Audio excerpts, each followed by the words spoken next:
एक दिन की बात है, राजगीर के ग्रामीण क्षेत्र में एक छोटे से नन्हे से बालक का जन्म होता है। उस बालक का जब ज्योतिषों के द्वारा जब भविष्यवाणी की जाती है तो ये अंदाज़ा लगाया जाता है कि ये छोटा सा बालक जब बड़ा हो जाएगा तो बहुत ही हिंसात्मक चरित्र का बनेगा, यानी कि उसके दिमाग में बहुत ज़्यादा क्रूरता भरे हुए रहेंगी, वो लोगों को मारेगा, काटेगा। ये सब चीज़ें वो अंदाज़ा लगाते हैं। जब ये सारे अंदाज़ा लगाते हैं तो उनके जो पेरेंट्स होते हैं, जो छोटा सा नन्हा सा जो बालक होता है, तो उनके जो पेरेंट्स होते हैं वो बहुत ज़्यादा घबरा जाते हैं और घबरा कर वो राजन के पास जाते हैं।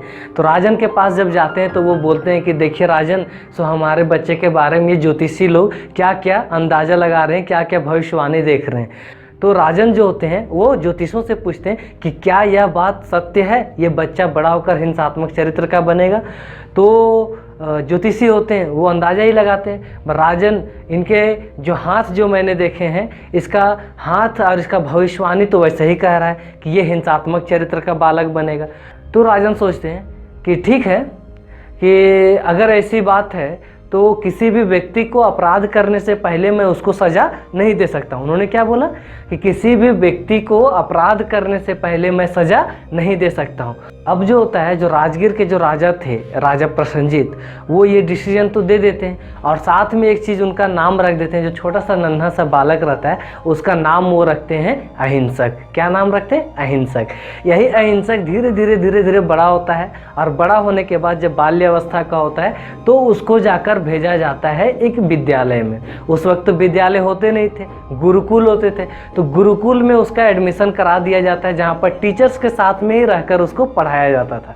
जब वो टीचर्स के साथ में रहकर पढ़ना शुरू किया तो हर बातों को बहुत ही जल्दी और एकदम आसानी तरीके से समझ जाता था, यानी कि एकदम वो शार्प बुद्धि का बालक था। वहीं उसको कुश्ती में अगर भेज दिया जाता था तो कुश्ती में भी अव्वल नंबर पर आता था। तो इस तरह से वो हर क्षेत्र में अपने आप को बहुत ही ज़्यादा अच्छी तरीके से साबित कर रहा था। जो उस बालक के जो फ्रेंड बने हुए थे वो भी उनसे बहुत ज़्यादा खुश होते थे, क्योंकि हर चीज़ को अलग अलग तरीके से वो बताते थे, अलग अलग चीज़ों से वो समझाते थे। यानी कि कुल मिलाकर वो बच्चा जो था वो बहुत ही प्रतिभाशाली बच्चा था। गुरुकुल में जब थोड़ा सा और बड़ा हो गया, जब युवावस्था में आया, एक समय ऐसा आया जो टीचर्स की जो वाइफ थी, यानी कि अहिंसक के जो गुरु माता थी, वो भी उनको बहुत ज़्यादा प्यार करते थे, वो भी बहुत ज़्यादा पसंद करते थे कि ये बच्चा बहुत ही अच्छा होनहार बच्चा बनेगा। एक दिन वही गुरु माता अहिंसक को कुछ कार्य देती है जो वो कार्य करने से मना कर देते हैं। ऐसी स्थिति में गुरु माता को बहुत ज़्यादा अपमान लगता है और वो कहती हैं कि अहिंसक, मैं इस बात को मैं शिकायत करूँगा आपके टीचर से, यानी कि उनके गुरु से। और वो जाकर कह देते हैं। लेकिन अहिंसक को जो कार्य दिए जा रहे थे वो कुछ गलत कार्य थे, इसलिए वो नहीं करना चाह रहा था। ऐसी स्थिति में उनकी गुरु माता को अपमान लगता है और वो जाकर शिकायत कर देते हैं। जब शिकायत करते हैं तो उनके जो गुरु होते हैं वो बहुत ही ज़्यादा उनसे नाखुश होते हैं कि आपकी ये जुर्रत कि आप हमारी वाइफ की बात को नहीं मानोगे, आप गुरु माता की बात को नहीं मानोगे। और उनकी जो गुरु माता होती हैं वो गलत नांछन लगाकर उस अहिंसक को फंसा देती हैं। उनके जो गुरु होते हैं बहुत ज़्यादा गुस्सा जाते हैं और गुस्साने के बाद वो बोलते हैं कि अहिंसक, अब इस पाप का प्रायश्चित के लिए तुम्हें एक काम करना होगा, तुमको ये गुरुकुल को छोड़कर जाकर तुम्हें राजगीर के जंगलों में रहना होगा। उस वक्त की सजा होती थी, जो टीचर्स बोल देता था उसी चीज़ को शिष्य को करना पड़ता था, फिर चाहे उसके लिए उसकी जान ही क्यों ना चली जाए। ऐसी स्थिति में वो तो मानने को तैयार था, गुरु की जो आदेश थी पाप को प्रायश्चित कराने के लिए, उसको वो मानने के लिए तैयार था। लेकिन अहिंसक जब तक अपनी तरफ से वो बात को रखता, उसके गुरु है सो पहले से ही सज़ा सुना दिया कि आप जाओ और बुरे लोगों की हत्या करके जब तक आप नहीं आओगे तब तक आपके पापों की प्रायश्चित नहीं होगी। अहिंसक बहुत ही उदास मन से चले जाते हैं कि अब गुरु अब नाखुश हो गए, उदास हो गए, तो हमको चले जाना है। तो धीरे धीरे अहिंसक जंगल की ओर बढ़ते हथियार लेकर, और जब जंगल में जाते हैं तो पशु पक्षी के साथ में भी बहुत जल्दी घुल मिल जाते हैं। लेकिन क्या होता है कि उनको फिर गुरु के आदेश को याद आता है कि हमको पापों के प्रायश्चित के लिए हत्या करना ही पड़ेगा। तो वैसे स्थिति में कुछ लोगों को वो बुरे लोगों की हत्या करना शुरू किए। जब बुरे लोगों की हत्या किए तो फिर वो गुरु के पास गए, बोले कि गुरुजी, मैं वो हत्याएं कर चुका हूँ जो आपने हमें पाप प्रायश्चित के लिए बोले थे। गुरु बोलते मैं कैसे मान जाऊँ? तो उनको फिर से बोला जाता है कि तुम ऐसा करो कि फिर से जाओ और इस बार जितने भी लोगों की हत्या करोगे, जितने भी बुरे लोगों की हत्या करोगे, उसका आप उंगली काट कर हमें प्रूफ के तौर पर ले आना। बोला अच्छा ठीक है, जाते हैं। फिर से चला जाता है वो अहिंसक और वहाँ से फिर से हत्याएं शुरू करता है।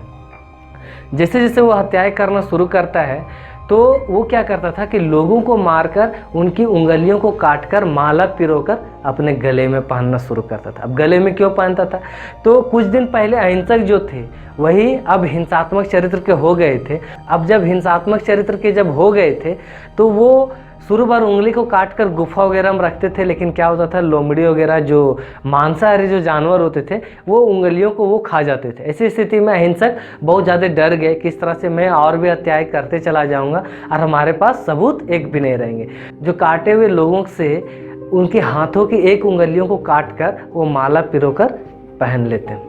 यही अहिंसक बाद में अंगुलीमाल डाकू के नाम से जाने जाने लगा। जब अंगुलीमाल डाकू इस तरह से क्रूरता भरी और हिंसात्मक चरित्र का पूरी तरह से बन चुका था, उसके अंदर के इंसान खत्म हो चुका था, तब वो क्या किया कि हत्या करते करते वो अच्छे लोगों के भी हत्या करने लगा। जो भी उसके जंगल से गुजरता था उसको काट देता था। उससे पूरा का पूरा राजगीर जैसे राज्य में दहशत का माहौल बन गया। वो बीच बीच में आता था आसपास के इलाकों में और जो भी लोग मिलते थे, गांव के जो भी लोग मिलते थे जो बाहर में होते थे, उनको काट कर उनकी उंगलियां को काट कर लेकर वो माला पिरो कर ले जाता था। एक दिन तथागत गौतम बुद्ध उसी गांव से गुजर रहे थे और गुजरते समय उस गांव में जब गए तो देखे कि पूरा का पूरा गांव सन्नाटा पड़ा हुआ है। तब उनको एक व्यक्ति उनको खींचते हैं, घर की ओर खींचते हैं और बोलते हैं कि तथागत आप इस माहौल में ऐसे कैसे घूम रहे हैं? बोले कि ऐसे क्या हुआ? तो तथागत को तो पता नहीं होता है। तो वो व्यक्ति बताते हैं कि देखिए उस जंगल में एक डाकू है जो लगातार हमारे गांव में आक्रमण कर रहा है और इससे पूरा लोग भयभीत हैं। तथागत गौतम बुद्ध सोचते हैं कि अब इसका विकल्प क्या किया जाए, लोग तो हमेशा भयभीत में ही रहेंगे।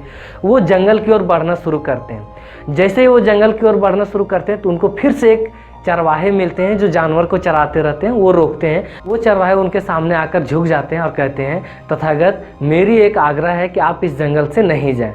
तो तथागत गौतम बुद्ध तो जानते रहते हैं, बोलते हैं कि ठीक है, भय का जो कारण है उसको देखना होगा और उस भय का निवारण भी मुझे निकालना होगा।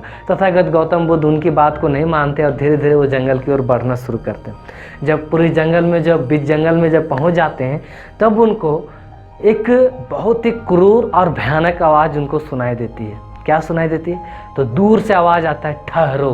क्या सुनाई देती है? ठहरो। फिर भी तथागत गौतम बुद्ध नहीं रुकते हैं, वो चलते ही बनते हैं। जब चलते चलते थोड़ी सी और आगे जाते हैं तो फिर से एक बार आवाज़ आती है कि ठहरो। तो ऐसी स्थिति में तथागत गौतम बुद्ध फिर भी चलते रहते हैं और फिर से जब जोर से जब पूरा सामने से आवाज़ आती है, पूरा झाड़ियों को दहाड़ते हुए एक बड़े बड़े दाढ़ी वाला व्यक्ति और हाथ में बड़े से हथियार लिए हुए, आंखें उनकी लाल, और इस तरह से अंगुलीमाल डाकू उनके सामने आ जाता है तथागत गौतम बुद्ध के पास और कहता है कि ठहरो। तब तथागत गौतम बुद्ध बोलते हैं कि मैं तो ठहर गया पर तुम कब ठहरोगे? तथागत गौतम बुद्ध क्या बोलते हैं? मैं तो ठहर गया, अब तुम कब ठहरोगे? तो ये जो बात थी अंगुलीमाल डाकू को थोड़ा सा अचंभित किया। अचंभित क्यों किया? क्योंकि अंगुलीमाल डाकू के नाम से सुनते ही लोगों की हालत ख़राब हो जाती थी। वो उनको देख लेते थे तो गिड़गिड़ाना शुरू कर देते थे तो कि मुझे मत मारो, मुझे मत मारो। और एक ये ऐसे व्यक्ति थे तथागत गौतम बुद्ध जो उनको पूछ रहे हैं कि मैं तो ठहर गया, तुम कब ठहरोगे?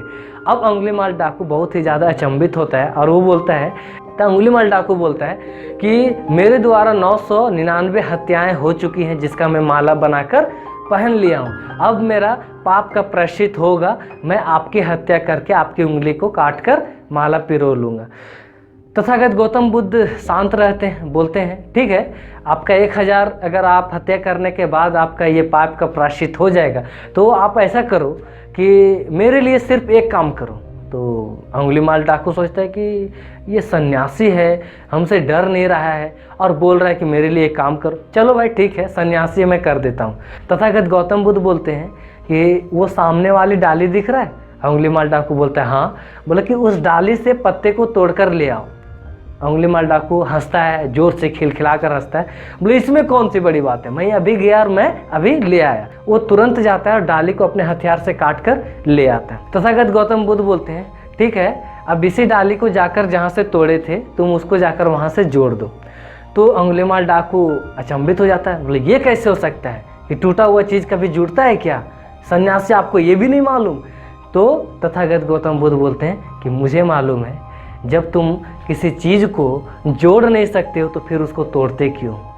तथागत गौतम बुद्ध की ये जो सेंटेंस थी, ये जो बात थी कि आप किसी चीज़ को जोड़ नहीं सकते हो तो फिर तोड़ते क्यों हो, इस बात से अंगुलीमाल डाकू का दिमाग जो था, जितना क्रूर जो भरा हुआ था, वो फिर से उसी युवावस्था में ले गया जहाँ पर वो बालक बहुत ही ज़्यादा सृजनात्मक सोच का था। उसको ये एहसास हो जाता है कि मैं आज तक जितने भी लोगों को मारा है, मैं उसको जीवन नहीं दे सकता था, तो फिर मैं उसकी हत्या क्यों करने लगा था, और ये चीज़ें उसको अंदर ही अंदर कचोटने लगी।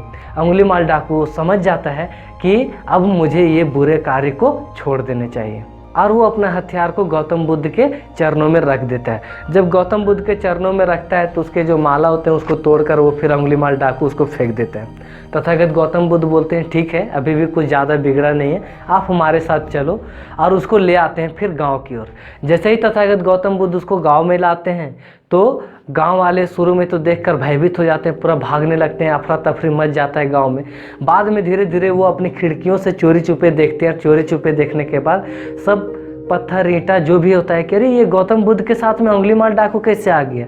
तो देखते हैं कि इसके हाथ में ना हथियार है ना कुछ है, और ये गौतम बुद्ध के पीछे पीछे चला जा रहा है। तब वो क्या करते हैं कि पत्थर से मारना शुरू करते हैं अंगुलीमाल डाकू को, कि तुमने मेरे भाई को मारा, तुमने मेरे पिता को मारा, तुमने मेरी माँ को मारा। इस तरह से उसको पत्थर मारना शुरू करते हैं, और मारते मारते उसको पूरा लहूलुहान कर देते हैं। अंगुलीमाल डाकू बोलता है, जो अहिंसक होता है वो बोलता है कि तथागत लोग मुझे मार रहे हैं, आप मुझे बचाते क्यों नहीं?